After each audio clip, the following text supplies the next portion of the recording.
Winning is not about collecting all the toys. It's about being able to look yourself in the mirror. Your presence in this world is impacting others in a positive way. Yeah. Versus the idea of winning because you have all the things. Well, look, the gang's all here. So Wade Trimmer's here, president of the Change Reaction. Brooke Perlman, communications lead at Change Reaction. Is that like the official Sure. title? Yeah, Manager. Sure. Manager. I love Whatever it. you want. And me, Matt West. Hi. Really glad to have you guys in the studio.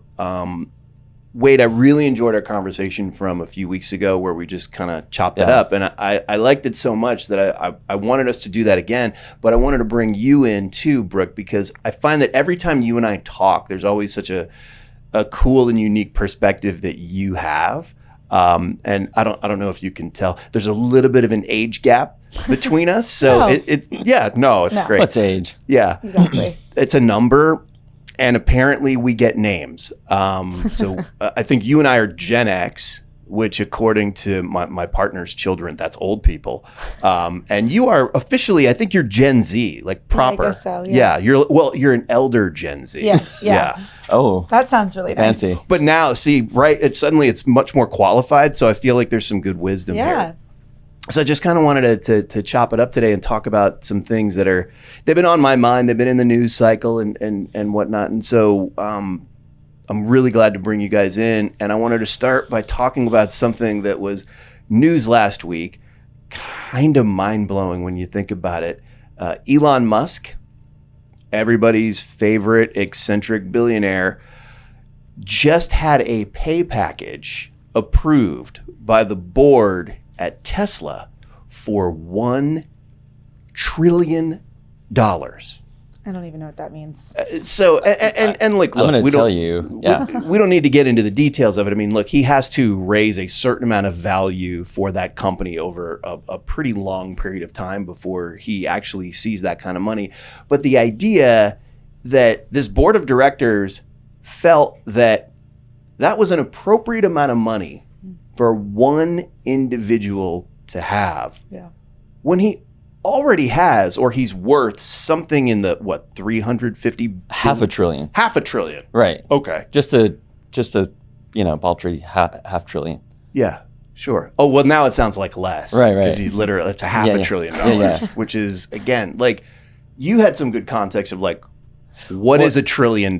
So let's go back to, I think, something we talked about a while back. So if you started counting to 1 million today, Okay. no eating breaks, no sleep, just started counting to 1 million, take you 11 days. Okay. Okay. If you started counting to 1 billion, same guardrails, never taking a break, No sleep. 35 and a half years to count to 1 billion. Okay. To count to 1 trillion would take you 36,000 years. 36,000 years. What? If you took 6 hours a day to sleep and you ate for 15 minutes 3 times a day, take you 100,000 years to count to 1 trillion. I'll put it in another I context. can't even make sense of that. can't process that, yeah. The budget of the U.S. economy, Okay. $7 trillion. It's 1/7 of the entire economy of the United States. One last thing. The budget for the United Kingdom, Okay. $950 billion. It's more than the entire budget of the UK Right. in one person's hands. In one person's hands. Now, let's just do the math. Let's just say you're earning 5%, which nobody's earning 5% when you have that kind of money. You have an entire team of investors and advisors who are getting you much more than that. Sure. The interest, $50 billion a year On 5%. on 5%. If you just put it in like a Right. bank account and let it ride. Right. Let's just say it's 15% because he has all the, right? Right. $150 billion a year in interest Alone. alone. And so therein lies the question, right? How much is enough? And then the second question, because I think we know the answer to how much is enough, is what do you do with that? And what could you do with that? God. And that's the thing. It's like, I mean, look, especially for people in your generation where it feels like hustle culture is the thing. Oh, yeah. It's like hustle harder all the time, always rise and grind. Like that is a thing culturally for you and your generation. What does that even look like when you think about it? When people like him are idolized? Well, is it weird that it makes me sick to even think about those numbers? Like that kind of makes me sick to think about that could even be for one person. One guy. Because of the hustle culture. But the other thing I actually am thinking about too with my generation, and it's rippled to younger generations, and I'm sure with all of you too, is the digital culture now, and that playing into a role of things never being enough. Like, have one thing of your financial stability or making money, but when you're living in this world where you're always trying to post and impress, or you're comparing yourself to what everybody else is doing and traveling and wearing and working and their success online, that's where my mind goes too, because it's like, if we start to break down what would feel enough financially, it will still never be enough for people, I think, in my generation who are constantly struggling with this feeling of just never being enough publicly online because of social media. I mean, the amount of money that we're talking about here, first of all, at $500 billion is his worth. That may not be what his liquid availability is, but the idea that $500 billion, could that even be spent in a lifetime? No. It's impossible. Like there's not enough stuff to buy. You wouldn't have enough time to spend it. Right. Seriously. You would not have enough time.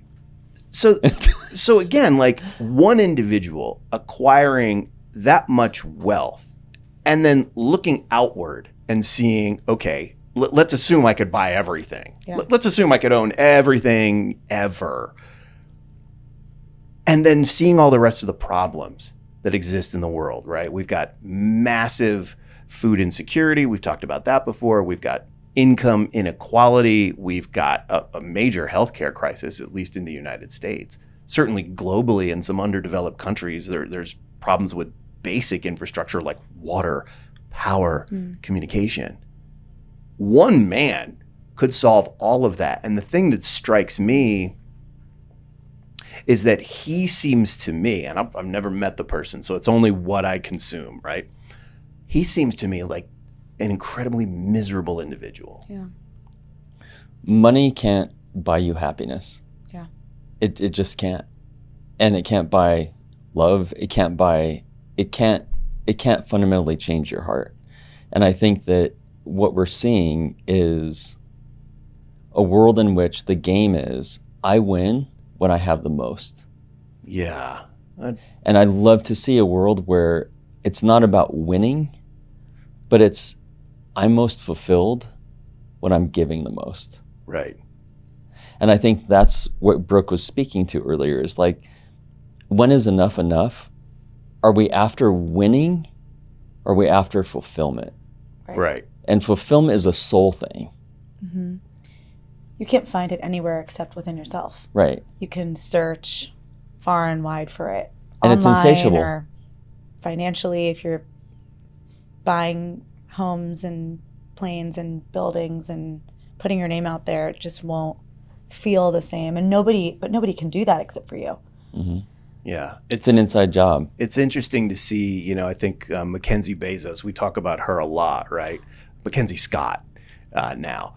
The amount of money that she has put into causes and things that she believes in and things that have been brought to her attention, and the amount of good that's being done with the amount of money that she has available to her. Certainly a lot of the money that's being put into play by the Change Reaction, coming from the founder, Greg, your father, right? Coming from people who believe in the way that the Change Reaction works, right? Like it's not about these big swings for the fences all the time. It's these small stabilization payments that make a huge difference, That's right? exactly what I was thinking and what I was going to say, because to be able to tap into that giving side and that generosity, you have to take your brain out of the $1 trillion that we're discussing. Right. And you just have to go down to one person, because all it takes is on either end, whether you're giving or receiving, to have that human connection with somebody, for someone to say thank you, or for me to say I see you, you know, to have that really personal experience with someone. I think hopefully, I don't know about Mackenzie, you know, I know that she's giving to some of the, like you said, the organizations that we love and support too, and I'm sure it came from one person that she had an interaction with. I know you have a story like that. We all have that one experience. You have to go to the complete opposite end of what it would mean to help with $1 trillion and dial it back to one person's need or one experience, because that will open the door to everything, all the problems that we're kind of seeing, you know. Then you kind of build out and you can scale it and you can grow it to, you know, then go back to the $1 trillion. Yeah, and bring it back it's down. the unlocking of the door, Exactly, right? right. And it's like you said, like you've got to have the willingness, and then the possibilities are endless. So I think about, you know, this is not even $1 trillion, but I think about the fact that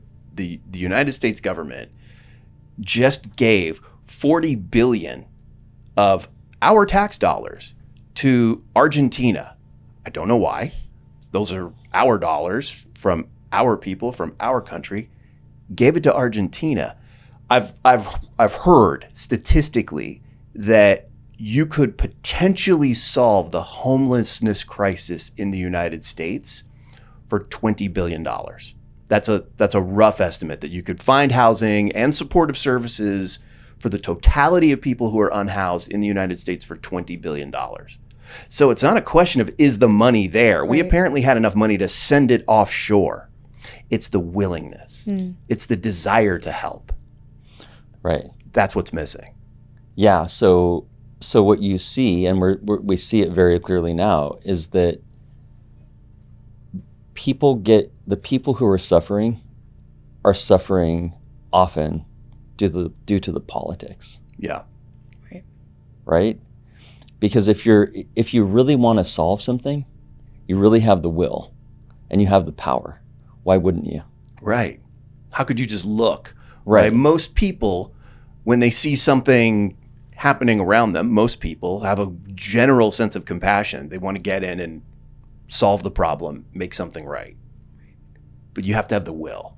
Right. And along with that will, we talk about this all the time. If you want to make, okay, let's just take someone who's worth $1 billion. Okay, what percentage, as you set up your company, what percentage of your budget went to overhead? Most of it. Sure. You build a team, right?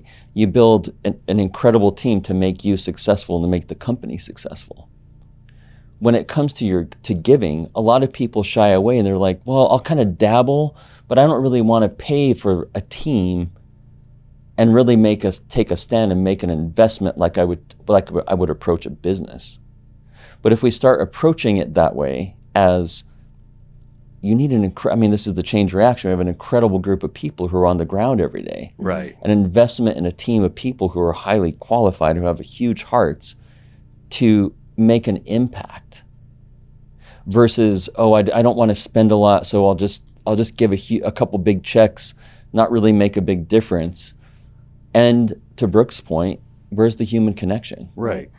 I also think that most people that are in your example, which is a lot of the world, not maybe in the billions, but just in that same wanting to give or not wanting to give, I don't know if they've ever truly experienced the fulfillment that we have now seen and felt over and over again. And I think there's a fear to that. I think there's a fear to opening your heart to feel that kind of love. That's a really interesting perspective on it, because one of the things that I think, and I'm curious to what you guys think, is, look, affordability, right? You want to talk about politics. Affordability is a word that has suddenly reached the president of the United States. Affordability, not aware that was a concern of everyday Americans for some reason. Shocker. So we're living in a period right now where, like, the economy is topsy-turvy, right? There's a lot of uncertainty around the cost of living. Cost of living seems to be going up. That's about all that we're certain about. Yeah. I know healthcare costs are about to hit a lot of people this year who rely on subsidies from the government. Food prices are going up, gas prices, everything's very expensive. So my thesis is one of the things that keeps people from getting involved and doing something is they're worried about their own bottom line. They're worried about taking care of their own basic needs, their family, their kids. So they may not have that extra to give, right? And look, we're super fortunate to work at the Change Reaction where we can empower people to give those funds, fill in those gaps for people, create real change, be force multipliers for people who are living in the margins. But for people who don't work with us and work in that space, when they see, especially this time of year, the need, right? The need, whether it's for food or for, Christmas wish lists and that kind of thing. I wonder if that part of that fear is not just the fulfillment, right? The fear of feeling something, which is really fascinating, but also just the insecurity about their own situation. How do we get people past that barrier, I guess is the question. You want to take a stab at it, Brooke? Yeah, I think, it's hard. It's hard because now that we've been doing this for 5 years, it feels easy to guide someone to figure out how to just be kind. Mm-hmm. And when you just take the word kindness and then you just start to fill in all the little pieces underneath of what it means to be kind. And it's as simple, it's like the simplest way you could possibly think about it is what it is. Whether it's holding the door open for somebody or even just looking someone in the eye and really listening to them and caring about what they're telling you, or walking in and talking to someone in a customer service role and being extra happy and being extra, curious about this stranger. It can be so, so simple. And I think you can only get to that when you've actually gone through some of the harder ways of kindness, of donating and hurting your giving muscle or feeling it, of giving your time or, driving across the city to volunteer downtown at a food, center, you know? And so you go through those things to say, wait a minute, I don't even have to go this far if I don't want to. I don't have to give my money. I don't have to make it hurt. I just have to be kind. And I don't know, it's hard because it's so easy. Right. I think you really hit on something, which is that there are a lot of different types of generosity. Yeah. And again, we talked about it a few weeks ago. The reward centers in our bodies. Right. Right. When we're kind, we get rewarded for it. And it's the easiest way to get a nice bump in your day, mm-hmm. is to be kind to somebody. I think it's funny when you think about all the reasons why someone won't do something, right? There's a list of reasons not to, right? Yeah. It's time consuming. I don't have the time. I got this, I got that, right? So there's resistance right off the bat. Like, people will make an excuse not to help out at a food pantry or volunteer somewhere or you name it, whatever the opportunity is. That doesn't cost anything. And that's the point, right? It's like, okay, if you don't have the money, if you're really worried about, the holidays and whatnot, legitimate, right? Affordability, it's a thing. But your time has value as well. Mm-hmm. And so what's interesting is people think nothing of sitting in traffic. And to me, that's torture. That is a colossal waste of my time and certainly a waste of my well-being. And I do it often. But that can't be as uncomfortable as whatever insecurity or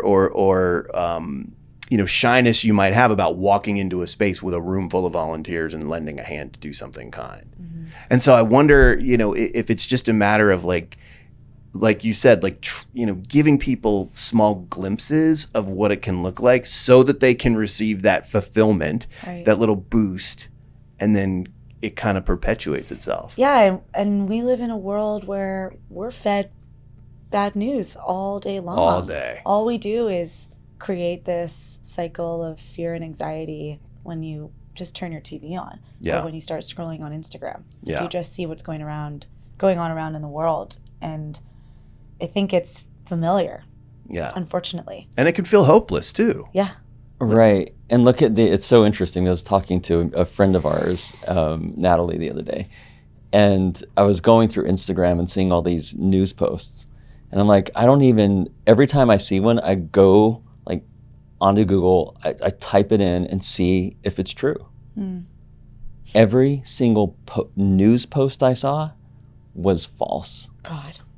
Wild. Just so you can get the likes, so you can then sell the like the economy of the whole thing is broken. And I think I don't want to get so into that, but use that as a contrast. Again, if we can shift our thinking to a generous economy in our own personal lives, about winning is not about collecting all the toys and all the things and all the design. It's about being able to look yourself in the mirror and feel fulfilled and have a sense that you're adding your presence in this world is impacting others in a positive way. Yeah. Versus the idea of winning because you have all the things, which guess what? You'll never have all the things if that's what you're chasing for. Right. Because there's always more things. Sure. And it's insatiable. You know, I think it's funny. I think about the conversation that we had with Yossi Siegelman from OBKLA on this show, where he talked about the volunteer experience at their kitchen and how really what he saw their work as was being a connector, right? And it wasn't just about connecting people with food and sustenance, but it was also about connecting people within the space itself, right? They're all working towards a common thing. Sometimes they're strangers, sometimes they're just people from work who work together, but maybe not in that capacity, right? So they're connecting. And so when you talk about like the doom scrolling, right, and just the constant sort of feed, people end up being isolated. Yeah. Right, you're in your phone. You're constantly in your phone. The Surgeon General, right, recently I think, labeled loneliness as an epidemic. So we have this kind of perfect storm of people being fed this algorithm of negativity, isolating within themselves, staying within their phones, then being disconnected from one another. And now, right, what happens when you're disconnected from people? You can't feel them. Right. And when you can't feel people, you're not inclined to do something kind. You're not inclined to make eye contact. Right. I mean, we're doing a thing right now, right, that with the Show Us Your Heart campaign. It's Connection Week, and it's super simple, right? Mm-hmm. We've been asking people, hey, how are you connecting, right? Are you making eye contact with people? And it's a funny thing because it's not easy.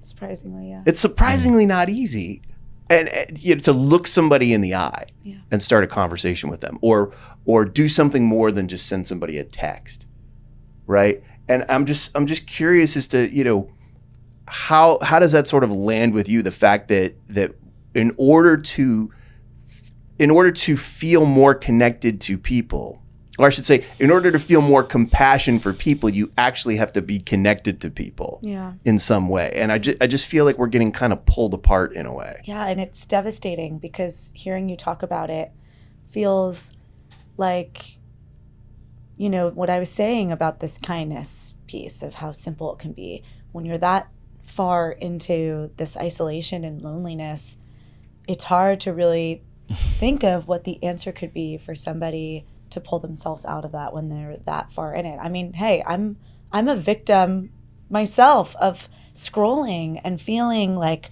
wow, that person's traveling and they're doing this, and I'm sitting here. I'm like, of course, FOMO, but there's that. It's a small layer of like loneliness of like, why am I not on that trip with all those girls, or why am I not traveling for work or whatever? It's you can pull yourself into that even if you don't live it and you don't live in that loneliness or isolation. So to think of the people who really do live in that is scary, because it's simple to be kind, but it's really hard when you're that lonely and you're that isolated to find the right thing to really pull you out of that. Yeah. Right. Because And back to eye contact, it's interesting. There's this YouTube channel I follow, and what they do is they bring in two people who are either enemies, or they may bring in like a divorced couple who had a really rough divorce. And all they do is ask them to stare each other in the eyes for 5 minutes. Wow. It is profound. Oh, yeah. That people start crying. They get up and hug each other. They're like, what did we do? Wow. Wild. That's It incredible. is so powerful. And I had my own experience like that at a retreat a couple years ago in Santa Fe. Some eye gazing. And it was literally, two lines Yeah. of people. We're all participants staring each other in the eyes Wow. for a minute, Oh, yeah.